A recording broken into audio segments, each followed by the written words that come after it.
channel. Today we're reviewing the Jaguar I-Pace. Now this Jaguar I-Pace has been on our fleet now for just over a year, and we're just done shy of 14,000 miles as we do this review. The reason for the review is to really give you a detailed overview of what life has been like living with this EV day to day. Today we start off the video at a grid-serve electric highway charging point. And one of the first things I want to touch upon, which is not related at all to the Jaguar I-Pace, is the availability of EV chargers. Whilst the availability of these has got much better, today we've been waiting in a queue of nearly 6 cars to get charged. As soon as you're in front of one of these grid-serve electric highway chargers, it's instantaneous. You can plug in, swipe your card, and away you go. Charging the Jaguar I-Pace has been a mixed experience. On the DC electric chargers, which are typical for the highway sort of stuff you use, the rate of charge has been quite slow. Now, I know that this is not something that plagues the later edition I-Paces because they have sorted out some of the electrics on board. The AC charging certainly has had an upgrade on the newer edition of the I-Pace. The Jaguar I-Pace comes in 3 different specification levels, the S, the SE and the HSE. This particular vehicle is the SE specification with the glass panoramic roof. The drivetrain across all of the range is exactly the same, and it's known as the EV400. Across the range you get this glorious digital display in the centre console, and you then get a centre console smaller display which controls all the climate and the heat settings for the seats. In this particular model you only have heated seats in the front, but you do benefit from the memory seats. One of the really nice things about this vehicle is the inbuilt Meridian sound system, which sounds superb. One of the key things I really love about this particular Jaguar is the gloss black interior. It also is on the inlay for the centre console all the way through, and it features on the door cards and also on the dashboard in other locations. It's really smart, really nice with all the chrome detailing, again with the black detailing on the main steering wheel as well.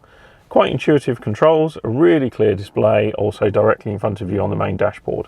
So as I said earlier, this vehicle's covered just shy of 14,000 miles, and those 14,000 miles where it's principally been charged at home have been quite slow. That's just been on a normal AC charger. The typical charging rate is about 4 miles per hour, so you've got to expect the vehicle to sit there for a couple of days. DC charging is quicker, but again, we've been sat at this charging point now for a good 20 minutes, and we've almost recovered about 25 miles of charge.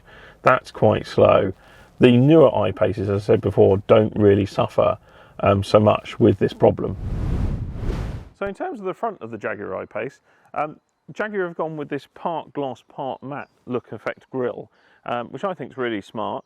Now, whilst this particular section doesn't really serve much of a purpose, the lower panel here serves as a way of cooling the battery pack should it need it. However, this is not completely useless and actually does serve a purpose. As you come up here, they're channeling air up through this duct, up through the front bonnet and out the other side and across the windshield. In terms of the boot or front storage, this doesn't really serve much of a purpose. It's incredibly heavy as well with all that ducting it goes through. This internal storage compartment is virtually enough to keep perhaps even a small handbag in, but always appears to get damp. So I wouldn't put anything too precious in there. So coming around to the rear of the vehicle, I really love the styling that they've adopted here on the back of the car. It's quite flat. This particular vehicle's got the black badge detailing. Again, illustrating that it's the EV400 all-wheel drive across both the front and the rear drivetrain. Now, Jaguar chose to do a very interesting thing, a little bit like the front of the vehicle. They're trying to channel airflow down here, hence no rear wiper. And this has got a special coating on it that allows the water just to run off, and it actually does work quite well. The other features as well here, I really love this gloss black trim. That's not just present in the badges and this little trim here, but also this sort of rear air diffuser scoop, which looks really, really smart. Now, whilst the Jaguar can never claim that it's got a great boot space, it's big enough for most purposes. I mean, you can fit your dog in there, or even a small child. Now, once you're in the boot, you've got quite generous sort of luggage space here. The parcel shelf can come out and give you a little bit extra. You can also lay the seats completely flat with the split in the seats. Underneath here, you've got just about enough space for the mobile charger. So I started off earlier at a charging point, and I want to touch on charging when it comes to the I-Pace. Now, some models of EVs have put their charging at the front of the vehicle, which in experience I find that quite difficult, trying to actually arrive at a charger and get the cable to where it needs to go. The charging on a lot of EVs is at the back, and personally I prefer reversing into the space and putting the charger into the rear side of the car. Now, Jaguar give you quite a nice large charging flap here with all the statuses on the inside of the charge. By default, you've got the AC charge here that's available, and then to get into the CCS plug, you just remove that and pop it in just there. The status light is here, and you've got the release button here that you press to release the cable. Very straightforward, really efficient, works really well. You join me on the road with the I-Pace, and the overall opinion on how well this car drives is really, really good. It's incredibly smooth. The setup on the suspension on this, it just feels like you're constantly gliding on glass. You don't feel potholes and things like that.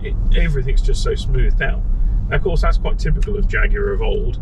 They were always known for nice smooth drivetrains and great suspension, but this just takes it a whole level higher. I would say this is by far the most comfortable car I've driven in a very, very long time. I talk sometimes a lot about Bentley sort of esque type experiences. This does feel like you're just gliding along like you would in a Bentley. I'm going over some quite severe potholes at the moment down some country lanes, and you'd hardly know that you were driving through such rough terrain. In terms of driving modes on the I-Pace, you have Eco, you have Comfort, you have Dynamic, and you also have Snow mode. Typically, I drive the car in Comfort mode, and that feels really good. It's very, very responsive to the accelerator, picks up really, really well, as demonstrated now. If you switch into Dynamic mode, like most cars, it goes to this red on the dashboard and everything looks much meaner. It just picks up even quicker across those dual motors. Switching back into Comfort, and here we are again, navigating down some country roads, and you wouldn't even know that we were out in the country. So smooth. Cabin noise, there virtually isn't any. You occasionally, when you really accelerate the vehicle, hear a slight whistle of wind noise on the outside, but truthfully it's peaceful in here. It's a lovely place to be. Of course, you've got the Meridian sound system to play some tunes as you drive along, and it is just a sublime place to be. There's plenty of room in the cabin for passengers. You don't feel tightly packed at all. There's easily enough space in the rear for 3 adults.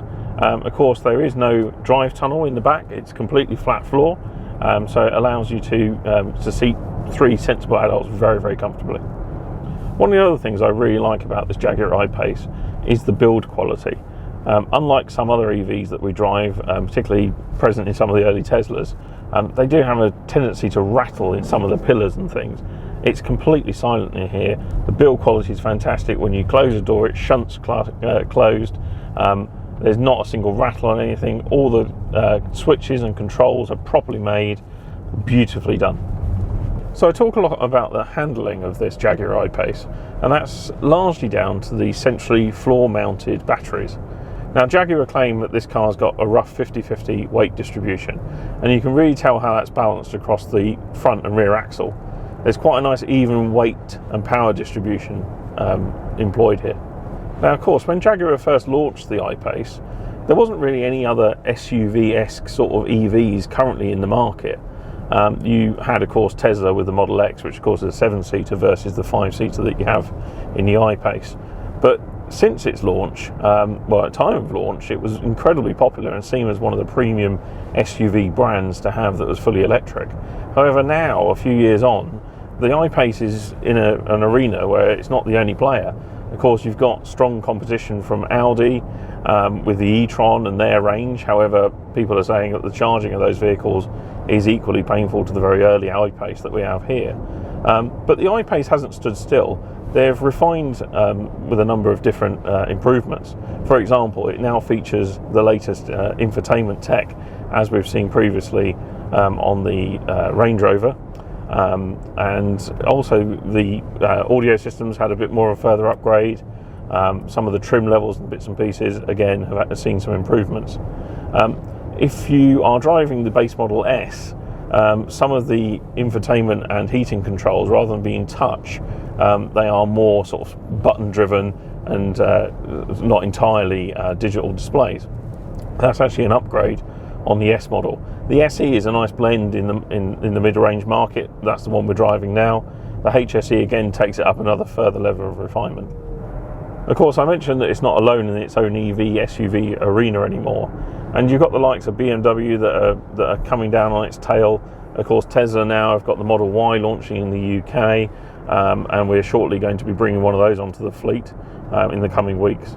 I really do think, though, a lot of the other premium SUV vans that have joined the arena have got a bit of pressure up against them, because the I-Pace, given how well it's built and how popular it's been, they really are going to have to make sure that their build qualities and refinement are as on par, at least, with the Jaguar.